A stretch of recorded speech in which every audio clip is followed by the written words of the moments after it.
you may have big visions. I know you do, otherwise you wouldn't even be here. Big visions for your leadership role and your leaders in your organizations and the impact that you want to have in the world. But so often you see your leaders and yourself really just kind of running on empty and never really getting to that big picture project or that incredible impact that you're really dreaming for, that you're really yearning for. So today I'm going to be sharing with you my secret tip to turning your schedule inside out and how you can make that change today in your own personal life and your leadership so that you can truly transform your organization from the inside out. So I'm Sarah Francescuti. I am a global leadership expert and coach, and I really love helping people exactly like yourselves and organizations really have global impact. But I know that it turns first inwards. We need to look at ourselves first to make sure that we're thriving so that we can show up as our best selves as leaders. And then the impact that we have within our organizations can be greater. And then, of course, the ripple effect within our communities in the world can really happen. And that's my personal mission and why I'm here to share with you all today the secret strategy that I've developed over the last, I guess, probably 5, 6, maybe 10 years with my own personal journey as a leader, as well as within my coaching clients and the support that I've provided them over the years. So the problem really comes down to putting so much on our to-do list and so much on our desires list. And that's great. And I don't want to stop people from doing things, but it's all about switching how we look at it. And I've known that it's easy to get overwhelmed with work, with avalanche of emails coming in every day, and you get interruptions by phone or from your colleagues or your staff. Back to back meetings, many of you have. I've been there and I know how challenging it can be to get the actual work done. And then you have this big picture vision of something that you want to create, whether it's a new strategic outreach project, or you're wanting to create a new program or system within your team, or perhaps, it's a new line of business, or maybe you're wanting to get into that volunteer role within the community, creating a business, whatever it is going to be for you. Maybe it's a variety of these things. The sad part is we have these big passions, and so we take on a lot of work and take on a lot of activities. But the downside to that is not giving ourselves enough time to relax and recharge.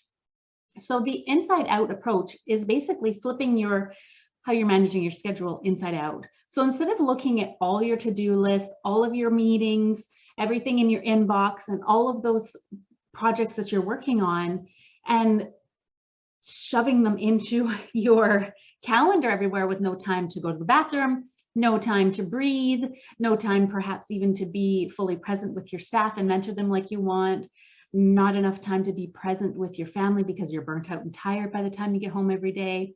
That's not the way to live. And I know that's not the way you want to be a leader either. And it's really hindering you. And so I've come up with a strategy, a system really to put it together in steps so that you can make sure that you're showing up fully present every single day. It was funny, I was talking with my copywriter the other day, and she was helping me with the copy for my new website, which I'm excited to share with you soon. I'm still working on it, so it's coming, but not yet. And we were talking about being present every day. And she was saying, what? That's hard. Well, it isn't hard if you put the things in place. If you create a schedule for your time and your energy so that you can be present every single day. So the challenge is prioritizing yourself first. So I have 4 steps that I want to share with you today on how you can flip your schedule inside out if you're looking to create that thriving energy and get out of survive mode, which I know unfortunately so many high achieving, passionate, high performing, talented leaders within your organization and yourselves are really struggling. So you don't have to be that way all the time. It's all around building your resilience, building up your energy gas tanks, building up your ability to be present so that you can really be your best self and have those clear decision-making powers that you need in your leadership role. So the first step is really around aligning. And this takes time to pause and reflect. And some people are really clear on what their values are and their purpose is within their role and leadership position, what your purpose is within your organization. But if you aren't, taking the time to get clear on it or realign with it daily is massive. So knowing what your why is, why are you here? Why do you want to be in the leadership role that you're in? Why do you want to help people and mentor your team? Why do you want to work within the organization? And really understanding that motivation. And this is getting us out of that headspace of doing, and really into that being piece and really recognizing what's important so that we can really align with that. Without tapping into that, you can get caught up in doing and really not be doing the right thing or doing it with the right intention that will get you where you're looking to go. So one example, a few years ago, Harvard Studies did a review with MBA students and looked at a group of master's students who were going into an MBA program, and they had them take time to connect with their values before the program, and the second group didn't.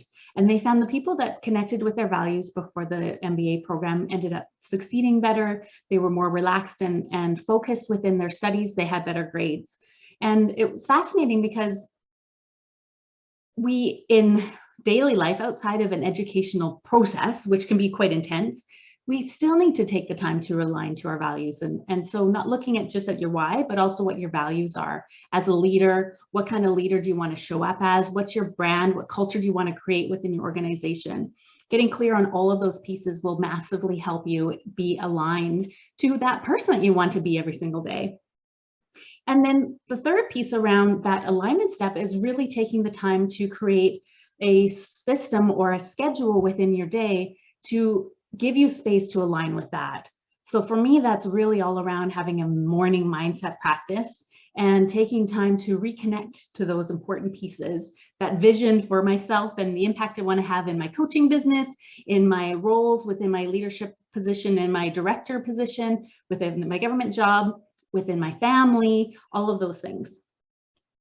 So meditating and journaling can really help you with that. I will be happy to share more resources on that. If you're interested, just comment below the video. I'm happy to make many resources and things on that topic specifically if you want to dive deeper. So the first step of the inside out scheduling strategy or system is really all around that first step, which is alignment. Then the second step is where we get a little bit more focused on what we're actually doing with our time and our energy. So I like looking at it as energy in versus energy out. So what activities do you have in your day or your week, perhaps want to look at it on a weekly basis, that drains your energy? Perhaps it's commuting to work 45 minutes back and forth every day. I know people in my life that commute for 2 hours every day, twice a day. So maybe it's something like that. Maybe it's meetings that you're doing that are draining. Perhaps there's something within your personal life that is draining your energy more than it needs to. Or perhaps you want to look at what energizes you. So I know for me, quality time with my family and friends is really important. Having time, like I said, for my morning routine is really important. Exercise and time in nature and fresh air and all of those things energize me. So when you're looking at your energy, what energizes you and what drains you, you can start to be more intentional about how you spend your time and your energy, and whether or not you want to offset whatever draining thing is happening by giving yourself an extra boost of energy, or perhaps you actually want to delegate out some tasks or address those issues that you're tolerating that you don't really need to be dealing with anymore. And it's a matter of both ways. Plugging and addressing the things that are draining you, so plugging holes if it's draining your energy, addressing those, letting things go, whatever it's going to be. Perhaps there's not a positive relationship in your life some way that maybe needs some attention. There's a variety of different things you can look at here. But looking in general, what's draining you and how you're going to address those, but also how can you put more energy into your gas tank so that you can be showing up in a full, energized, thriving self every day. So this is where things get a little more interesting and we flip it inside out. So that's step 3. So I recommend that you actually look at your schedule with that whole energy in and energy out perspective in mind, and say to yourself, not say to yourself, but actually prioritize and schedule the energy filling activities first. So for me, that's my morning meditation and my Non-negotiables are morning, breakfast time, and family time. Every morning we have an hour together where we make breakfast, we sit down, we eat, and we enjoy it together. That's massively important and non-negotiable for me, as is my dinner time, family time. So I block out a couple hours there for dinner as well. And then depending on the time of the year, I will do an exercise walking at lunchtime or earlier in the morning, depending on heat level, if it's summer or winter. And as well, at various times in my life, I've put in yoga classes, or right now we've restarted some. Every other week we get together with some really good friends and do a dinner party. And so we put that into our schedule. And whatever it is going to be for you, I've done various periods of my life where I had Wednesday nights was bath night. And so that I would put in my schedule. And so look at where your energy dips through the day or the week and look to see if you can give yourself a boost. So for example, I find my energy tends to dip around 2 in the afternoon. I'm very much a morning person. So if I was applying the strategy better, I would actually probably take a 5-minute meditation break. I do stretches and I do, get up from my desk and walk around. I take the opportunity to look outside, but actually giving myself a little bit more of a boost there would probably be even more powerful. So that's an action that I'll be taking from here. So I'd love to hear in the comments what things that are coming up for you that you're interested in applying into your own schedule in life so you can boost your thriving level.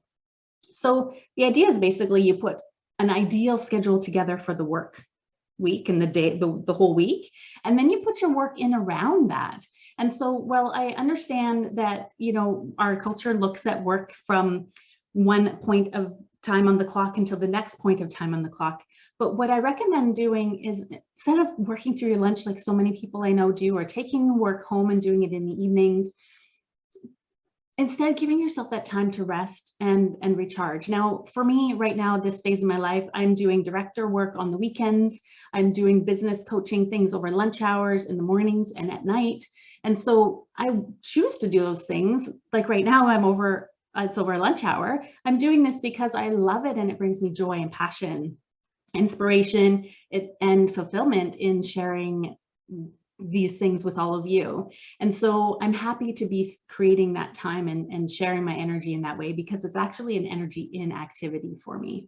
Well, it's also an energy out, but it actually adds to my overall kind of total for the week. So the next step, basically, like I said, step 4 is adding everything else into your schedule and see how it feels for a while. Play with it a little bit. For me, I find I tend to have energy dip by Wednesday or Thursday of the week. And so I tend to front load my energy activities into the Monday, Tuesday days and let my Fridays be more of a cleanup kind of activity, sort of in my work day. Whereas in my personal energy, that's when I'll do a little bit more of recharge time. Like I said, in a Wednesday or Thursday will be more of a relaxed period. So this is the whole concept. I'd love to hear how it plays out for you. The coolest thing I found is seeing the ripple effects of these activities. So I've shared this. This is kind of my core base foundation piece for when I work with my one-to-one clients and my group clients as well, is really getting this structure sorted out first. Because we can do as much strategy and planning and leadership on the outside as we want to. But if you're running on empty, if you're in survive mode, if you're overwhelmed all the time, you're just not going to be that amazing, creative, innovative leader like you are meant to be. So when my clients have applied this, one lady ended up just adding a morning walking routine into her schedule. And 2 months later, she had the energy to deal with some big sort of things in her team, and then had the ability now and the energy and the perspective and inspiration to do a strategic outreach plan that she'd been wanting to for years, which led to more income for their organization, better relationships within the research community, and just incredible things. Another client recently has just finished implementing, or they're starting the implementation of a new financial system, which is going to help their whole organization go green and minimize the time required from all people within the organization in tracking any sort of financial expenditures. And they wouldn't have got there if they were still in this overwhelmed stage. So not only did she approach her own energy, she also then helped address that within her team as well by delegating and empowering them so that they had the energy and the inspiration to kind of take on more work and more responsibility, so that the whole team then could have this thriving energy and bring in this new project. So this is what's possible. And I share these to show what's possible and inspire you to take the time to really prioritize yourselves first. And I know it's so easy, like I'm a new mom. It's really easy to spend a lot of my time and energy on family pieces, which is important to me. When we look at the aligned step, that's my one of my number one priorities of values. But at the same time, I also don't want to get lost amongst all of that and lose out on these other pieces of my life that are important as well. So it's all around finding your right balance, and yours is going to look different than mine and from my other clients as well. So I'd love to hear how this applies for you. If you already do some of these activities, or maybe you want to recommit to something. I know for me this week, I'm recommitting to my morning mindset routine. I'm on day 2. So I'll let you know how it's gone in the next couple of weeks. Just because I know that when I get up early and take care of that alignment piece and that energy piece first, the rest of my day is just transformed, completely different from if I just roll out of bed and get started with the day. So I hope you found something inspiring or interesting or invigorating for you in this video today. I look forward to tuning in with you next week. I'm thinking of talking about my morning mindset routine and some of the morning mindset experts out there, so you can look at integrating that into your schedule as well, because it's been transformational for me and those that I've shared it with. And I know that people that have done this elsewhere in the world as well. So thank you all for tuning in. I look forward to seeing you again next week, and have a wonderful day.